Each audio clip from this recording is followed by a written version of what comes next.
Hello, my name is Brody Springer, and this assignment is for Management 310 with Professor Zhang. Our goal, our mission is your grandmother just sold her business for $500,000 and wants to help and wants your help investing in bonds. She's 68 years old,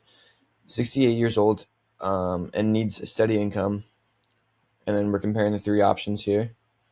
Our goal is to find out which bond offers the best after-tax yield and if we should wait a little longer for her decision into um, investing into bonds. So if we move over to Gemini here, I said, I'm given the following prompt. I want to work through this problem using the driver framework right now, and I'm on the D portion of the framework. Here's the following prompt. And then for the D is discover and define. We have the three bonds here. The U.S. Treasury bond, which offers a 4.5% rate. You pay $98 and maturity for 10 years. Apple corporate bond, 10 years, maturity 5.2% coupon rate, and the price is $102, which is a premium. And then option C, which is the California municipal bond, which is also maturity of 10 years, a coupon rate of 3.8%.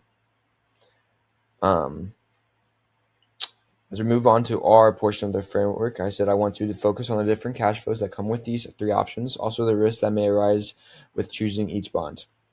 And we see here the annual coupon rate, which is what I said before, 4.5% yield. Every year, the coupon payment will pay $44.50 for a Treasury bond, $5.20 for the Apple bond, $3.80 for the California municipal bond, and then the following if it's taxable or not.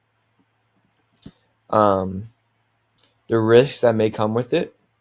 Let's see here. The U.S. Treasury bond has the lowest risks for Tree Zero because it's backed by the U.S. government. Apple Corporate has a low. They just have a lot of money on hand, and they're paying. They have a high financial stability. And then for the California municipal bonds, it's a moderate. The risk depends on the specific user's financial health, stuff like that. And if we move on to the I portion, which is the implement, I said I need to build an analysis to show how the rates and credit affect the value of the bonds.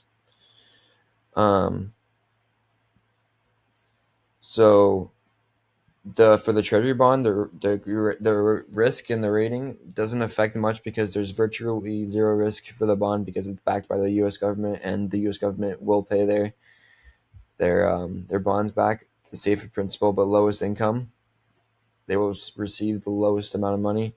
For Apple, there's a very low risk. They'll get 4.9% after tax, the tax yield after. Um,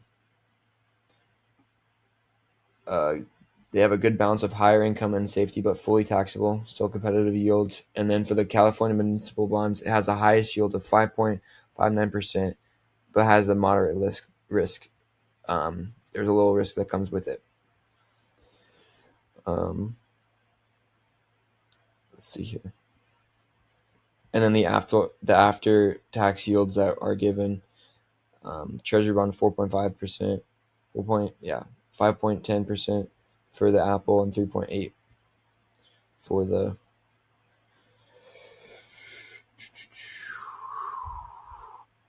and then if we look for the evolve part, said how would the rates change or downgrades affect the analysis? And if we see here, if we have the impact of a 50.5% rate increase, there'd be a total loss of $3.98 for the Treasury bond, 402 for the Apple bond, and 389 for the California municipal bonds. There'll be a total loss around 20,000 each for each company, and so their grandmother, my grandmother, should wait in buying the 10-year bond because right now, if it was downgraded, we would lose $20,000 of initial impact. Also, I've learned a lot about the bonds. I realized that bonds can decrease and increase steadily and have a huge impact on the money that you put in. So I skipped step, let's see, the V part of driver to validate. If we look at here, the treasury bond, if we look up the treasury bond for the US, it offers a 4.2% yield for the 10 year. And if we go back here, the bond was 5 point, oh wait, that's something else, 4.5. So it's around the same, I'd say, 0.2% lower now. And if we look at the bond price of Apple, their yield is 5% right now, which is a lot higher than. Oh wait, I guess not. It's around the same, 5.1. They're about the same yield. If we look at the California municipal bonds, um, it's also about the same, 3.3% tax yields or bond yields. Um, let's see here. I think overall we should choose, if we were to invest right now, we should choose option C, which is the California municipal. They have a highest um, after tax yield return, which is the 5.59%. This is huge tax advantage, is why municipal bonds are generally the preferred, because they have no tax. You're paying no tax. Technically, the Apple and Treasury bond have a higher percent yields before um, for taxes, but because option C, the California municipal, has no tax, they have overall higher percentage yields after.